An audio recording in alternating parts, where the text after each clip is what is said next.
এই জাগরণ এই চেতনা ସବୁବେଳେ ରହୁ ଆମ ସଂଗଠନ ଆମ ପାଖରେ। କିନ୍ତୁ ଆମେ ସମସ୍ତେ ଆମେ ନିଜ ନିଜ କର୍ମକୁ ଛାଡ଼ି ସକାଳ କିମ୍ବା ସନ୍ଧ୍ୟା ନିଶ୍ଚିତ ରୂପରେ ଆମ ଚେତନା ରହିବା ଦରକାର, ଭଗବାନ ପ୍ରତି ଭଲ ପାଇବା ରହିବା ଦରକାର, ଆମ ସଂସ୍କାର ନିଶ୍ଚିତ ରୂପରେ ଆଗକୁ ଯିବ। ଦ୍ୱିତୀୟ କଥା ରହିଲା ଜଗନ୍ନାଥ ସଂସ୍କୃତି ଉପରେ ଆପଣମାନେ ଜାଣିପାରୁଥିବେ ଯେ ଅନ୍ୟ ଏବେ କିଛି ଜଗନ୍ନାଥ ସଂସ୍କୃତି କହିହେବ ନାହିଁ ଯେ ଗାଁରେ ରଥ ପରିକ୍ରମା ବୁଲୁଛି, ବିଭିନ୍ନ ପ୍ରକାର ଚାଲୁଛି।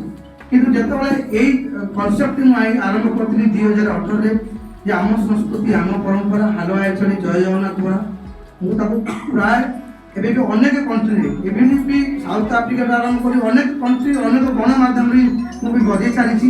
ନିଜେ ବି ବ୍ୟାନର ପୋଷ୍ଟର ନେଇକି ବି ମୁଁ ଠିଆ ହେଇଛି ବମ୍ବେ ରାଜରାସ୍ତାରେ, କାଲକାଟାରେ, ବେଙ୍ଗଲୋର।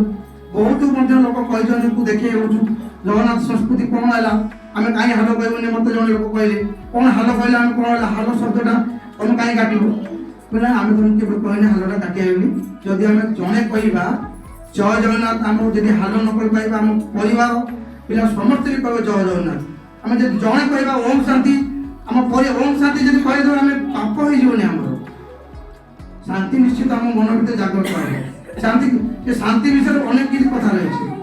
ତେଣୁକରି ଏ ଜଗନ୍ନାଥ ସଂସ୍କୃତି ଏ ଧର୍ମ ଏ ଆମର ଆଗକୁ ଯାଉ। ନିହାତି ଭାବରେ ଆମେ ସମସ୍ତେ ଯୋଡ଼ି ହେଇଛେ ଏ ସଦ୍ଭାବନା ପାଇଁ।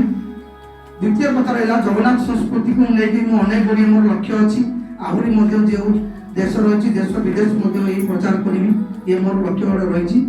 ଯେ ମୋର ଜଣେ ଭଉଣୀ ଏଇ ଓମ୍ ଶାନ୍ତିରେ ଅଛନ୍ତି, ପାଲା ଗାୟିକା, ତାଙ୍କ ନାଁ ଚଣ୍ଡିଖୋଲରେ ଜଣେ ଅଛନ୍ତି ତିଳୋତ୍ତମା ଓଝା, ସେ ଜଣେ ମୋର ଭଉଣୀ ଅଛନ୍ତି। ସେ ପାଲା ମାଧ୍ୟମ